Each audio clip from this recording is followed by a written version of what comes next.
Good morning, good evening, good afternoon, whatever time of the day it is that you're listening to this. My name is Yvette Wanzu, and welcome back to the Walking with Wanzu podcast. How are you? How have you been? Has life been kind to you? It's been treating you good? Tough times? I'm sending you love and hugs nonetheless. Welcome back to the podcast. Enjoy listening.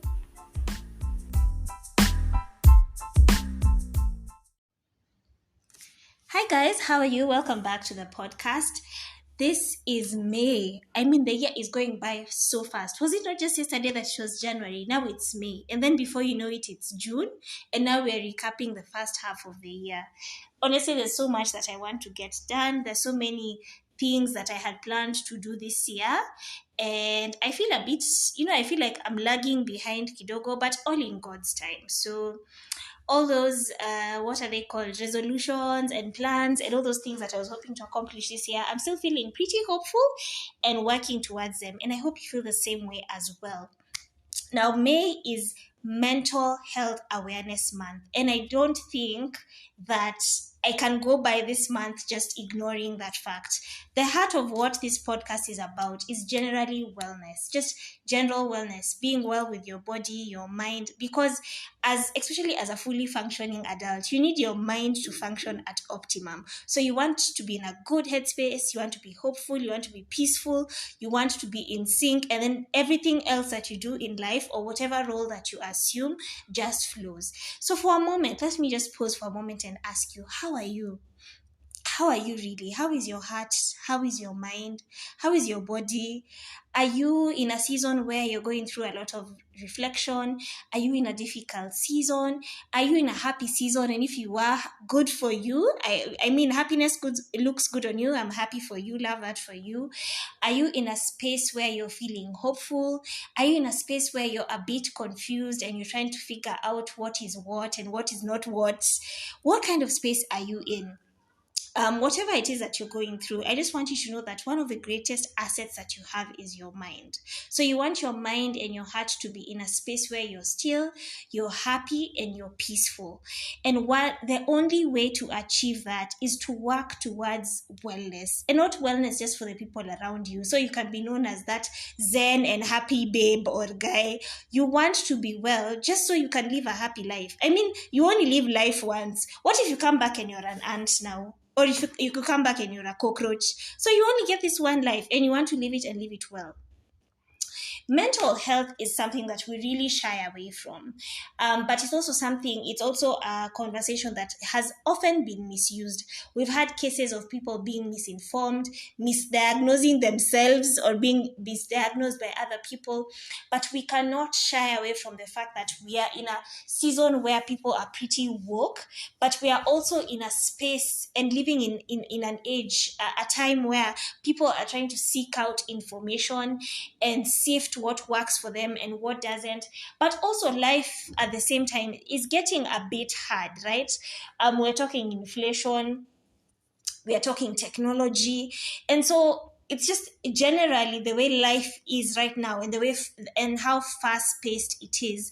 It's very normal to just feel anxious, whether it's anxious about the future, anxious about the plans that you have, or just like there's a lot of anxiety going around. And as a person who I know anxiety all too well, unfortunately, I kind of pick it up around me. So when I notice someone who is anxious, when I see someone who's not at peace, I always try to see how I can alleviate that for them and try and help them to get themselves into a good space. So today's episode, I want us to talk about something, being on your journey to wellness, because wellness is a journey. I don't think kuna mtu amefika mahali and then you just say, me, I'm good, I'm zen, I'm happy. Like there's no optimum of being well. It's like in every phase of life and in the different challenges that you face, you're constantly fighting to find the lesson in whatever experience that you go through, and then now emerge on top and just continue to be the best and the highest version of yourself that you can be. So today I want us to talk about things that we are releasing. And like I always say it, because I'm speaking from my own experience and through my own lens, I want to share with you people some of the things that I am releasing. Me, I'm taking advantage of this month. Okay, so if we're talking mental health awareness, I have that's something that I have been doing for the better part of this year. That's one of the resolutions that I have really kept. Ow! And I'm so proud of myself. So anyway, mental wellness means that you put in the work, you yourself. And this is something that we've talked about, and I will not tire mentioning. You need to put in the work to heal. Don't be walking around here wounding souls, bleeding on people who didn't cut you, being a total bitch or a dick, and blaming your life experiences on it. If there was a point in life where life wasn't treating you well, identify it, try and identify it, and then heal and just try and be the best version of yourself that you can be. So this story of walking around being mean to people, being an overall just bad, just mean person, and then you want to blame your life experiences for it. We're saying those excuses we're leaving behind, and we want to be better and work towards being better. And usually the journey to being better is quite messy, because when you're reliving your experiences and you're trying to heal and you're trying to identify how those experiences have made you change and altered you as a person, it's messy. It's a messy journey. But once you come out on the other side, then you're super grateful for having put in the work. So this is to all those people who are putting in the work and are trying to identify the negative patterns that they have, but they're genuinely making a conscious effort to be better. I see you, I celebrate you, and I'm sending you all the hugs and love. High five to you. So the first thing that I'm letting go of is negative self-talk. Hey, this one. Watu wa negative self-talk. Sijui tupatane pale nyuma ya tent tuongee. Me kwanza, first of all, I have my inner voice. My inner voice is loud. And I was listening to, there's an episode I was listening to of a certain podcast that I love, love, love. It's called It's Related, I Promise. And they were saying that your inner voice is normally your inner child. So you know all those things that you were being told as a child. If as a child you were being told, why is your head so big? You have such a big head. You know, Amma, you have such a big nose. You're breathing for all of us in this room. Those things stick in your head. So when you're an adult or as you grow up, that inner voice that you normally hear telling you things, whether it's negative or positive, those are the things that you were told as a child. And that, when I heard that, it hit different. So I'm really working on trying to avoid negative self-talk. There are times when I leave the house, and even me, I look in the mirror and I see, like, I'm slaying this outfit. I'm killing it. And then I fika downstairs. Now I start walking funny because I'm feeling like, I don't know if I look nice. Perhaps I should readjust this dress, or perhaps I should have changed. I should have worn something different. And then in those moments, I try and catch myself. So what I'll do is I'll try and look for a mirror. So if I'm walking past a car, I look at myself through the window.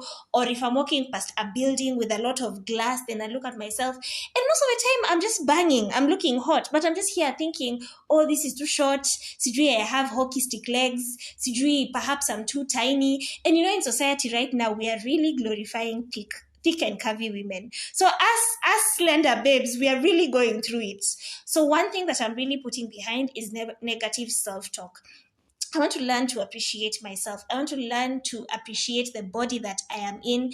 I want to learn to appreciate my mind. I want to learn to appreciate the things that I have done for myself, that I have accomplished, and stop talking myself down. It's a constant work in progress for me. Honestly, it's a constant struggle, but something that I want to work towards releasing is negative self-talk. The second thing that I want to release, and I don't know where this Jamaican accent is coming from today. I'm just here talking, so you're saying things. Well, anyway, maybe it's a sign I need to go to Jamaica and visit. The second thing that I am releasing is past mistakes. I am my worst and biggest critic. One thing about me, I will criticize. And the one person that I criticize the most is myself. And I know this sounds so much coming from me, because one thing that I love to do is pick up the people around me that I love. Me, I'm always known as that person who's gassing people up. That's a nice skirt. You look cute. I like your hair. I like this. And it's so funny that I never do the same for me. So I want to start learning to release past mistakes. When you know better, you do better. And that's something that I feel like I need to tell myself more, because there are times when I'm even sitting by myself and I'm just looking back and I'm thinking, how could you have done that? How could you have done that? And now you doing that is going to make you lose on this, or is going to delay this. And sometimes I really beat myself up for past mistakes. And so I want to try and extend myself grace and tell myself, you know what, you did the best that you could according to the knowledge that you had at that particular time. And now that you know better, just strive towards doing better. So one thing that I am releasing, y'all, is past mistakes. Okay, I did it. So it has happened. See, we just move. The third thing. The third thing I'm releasing is the need to fit in and the need to be understood. Hey, this one hits different. Honestly, sometimes I really feel the pressure to try and fit in. But I'm glad that this particular thing is really changing with age. I think it's been almost for like 2 to 3 years now. I'm really releasing that pressure. I walk into a room, the energy I just feel like the vibe is not for me. I either, if I need to be there and I have to be there, or I'm getting paid to be there, I'll chill for a bit. Once I finish what I'm doing, I go. I won't feel the need to try and force conversations, to try and bring out laughter, to try and do what. If I don't fit in, then I just don't fit in. If the vibe is just not vibing with me, I'll just accept it for what it is and move on. So I'm learning to release the need to want to fit in and the need to want to be understood. Those who know me know my heart is pure. My biggest obligation as a human being is to be kind, not to infringe on anybody's rights, and just try and be the best version of myself and carry out whatever roles and responsibilities that I have been given in life to the best of my ability. But this thing of wanting to be understood and to be loved by everyone, I don't think it's possible. Because even me, I know that I don't love everyone and I don't understand anyone. So I don't know why I'm giving myself such a high burden, or living up to such a high expectation of wanting to be understood and to fit in with everyone. It's not possible. It's not realistic. But when the rubber meets the road and you meet different people, or people who you really just want to fit in with, like people who you just really want to get along with, and they don't, it hits different. But I am really releasing that need. I'm releasing the need to fit in. I'm releasing the need to want to be understood. The fourth thing, now this one is this is going to irk a lot of people, but I feel like it needs to be said. I'm releasing the need to seek validation. I don't know who told me that the only way to go through life is to seek validation from other people. And I feel like this is something that a lot of us struggle with. And maybe it's deep rooted. If I look back and now that I'm mentioning it, I feel like I want to read on it, but I also want to do a lot of work to try and unpack and discover where this comes from. To seek validation. It's like if I want to do something, I need someone, especially someone who I hold in high regard, to validate it for me. I'm a very firm believer in what your path is and what God created you to do. You know it deep down in your heart. When you're asleep, when you wake up, like you know it deep down in your heart. The only thing that stops you from pursuing it is feeling like it's not acceptable, or it's not good enough, or people won't like it, or people won't receive it. Now I don't know why I should feel the need to live my life for people. So something that I am releasing is the need to seek validation. If I know it serves me, I know deep down in my heart that this is what I want to do and this is the path I want to follow. Imagine I will do it. Tutapatana tu baadaye. You'll catch up as we go. But the need to seek validation and to constantly run these amazing ideas that I get in my head by people, I'm releasing that. I'm doing better. I want it. I pray about it. I do it. If we die, we die. If we succeed, we succeed. We keep it pushing. Another thing I'm releasing is self-sabotage. Yeah? If I started a WhatsApp group today for people who self-sabotage, I think tutagonga maximum. We'll definitely hit a maximum, because if there's a maximum for WhatsApp groups, I feel like we would, because self-sabotage is something that I personally struggle with, but I feel like a lot of people struggle with. And if you're listening to this and you're struggling with self-sabotage, I want you to know that self-sabotage can come in so many ways.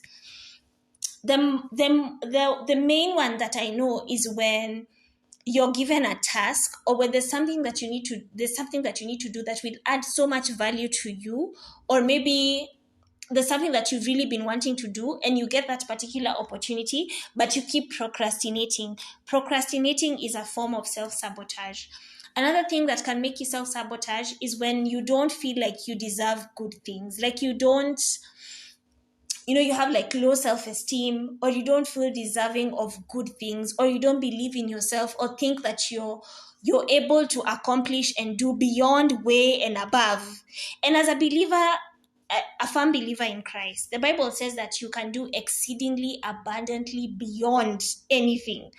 So if you're here living in mediocrity because you're constantly self-sabotaging, please change that.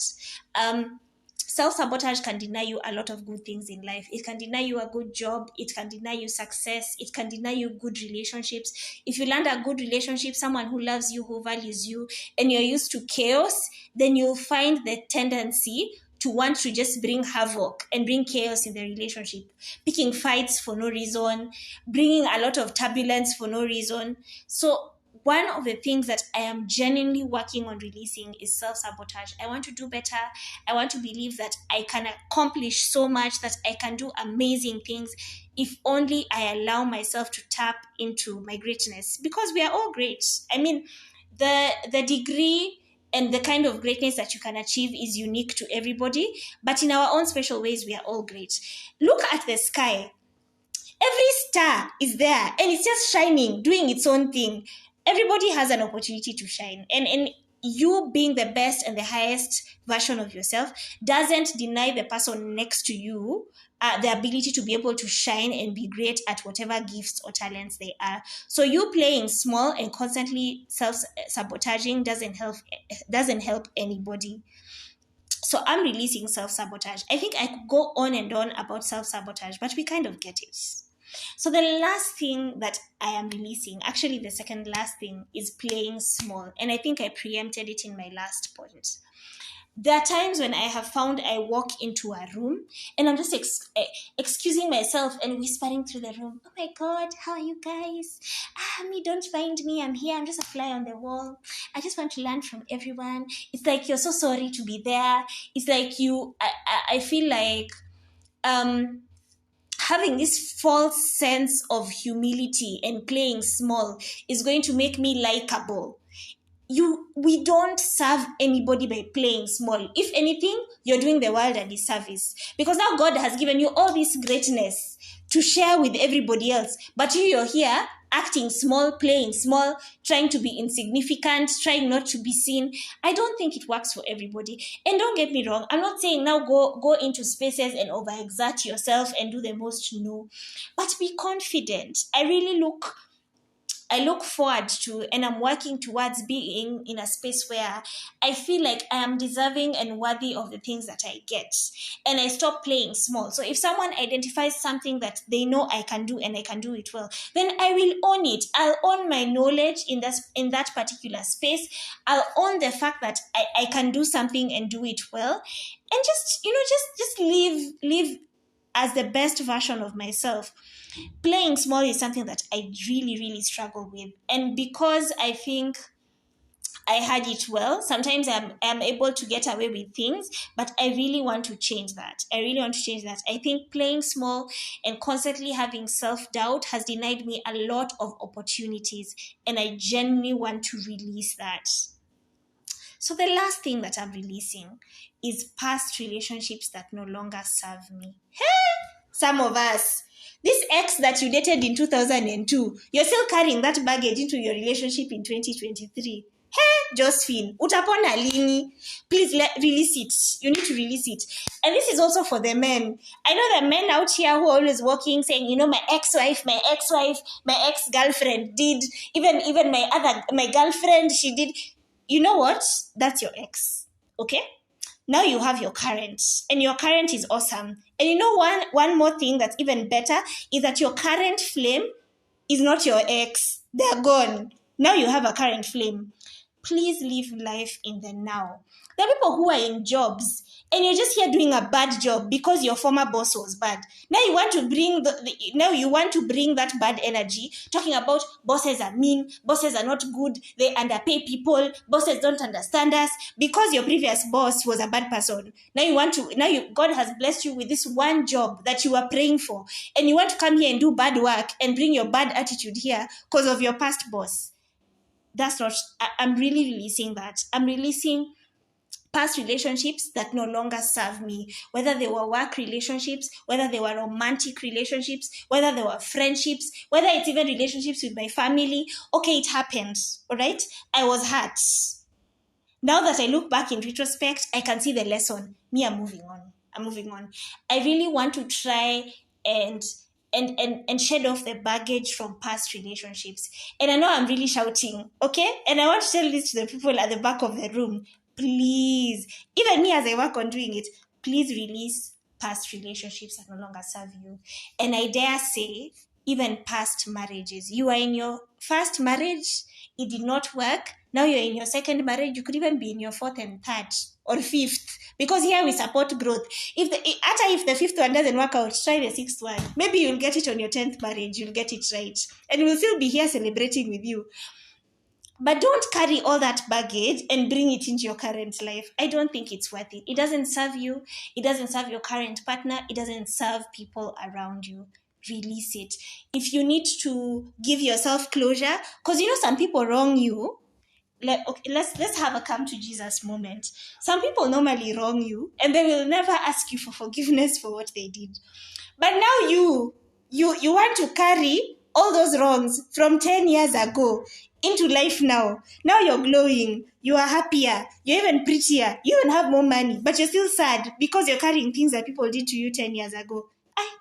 Please find peace. Just find peace.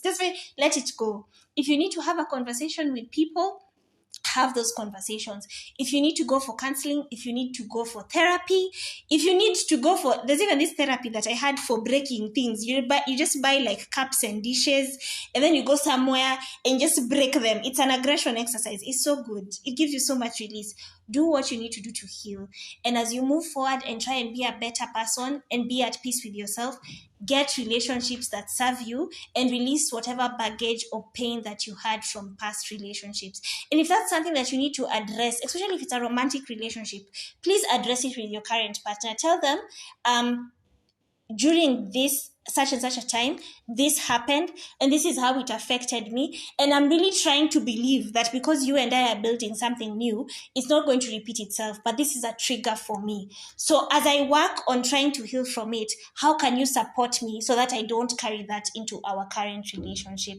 It's May. We are getting ourselves together. We're getting our lives together. We're getting our emotional space and just our general mental health into a good space. I know this was a lot for you to hear, but I wanted to share with you some of the things that I am releasing so that even you, during your own spare time, during your tea break, during your lunch break, during that time when you're normally having tea, or even in the house doing a lot of nothing and just thinking, please grab yourself a piece of paper and a pen, take your notepad in your phone or on your iPhone or whatever it is that you're using, and write down some of the things that you would like to work on releasing. Those are some of the issues that I'll be addressing as we go through the month of May. But please, don't let this year go by without you working on whatever it is that's weighing on your mental health and preventing you to experience the best kind of mental space you've ever been in.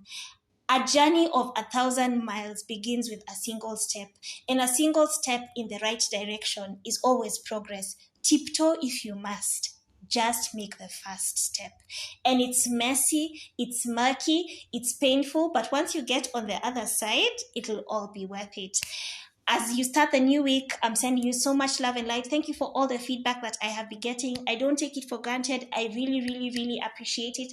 Thank you for being vulnerable with me. Thank you for taking the time to pause in your busy, awesome life and just listen and resonate with my content. I don't take it for granted. I'm sending you love and light and hugs, and I will see you on the next one. Bye-bye.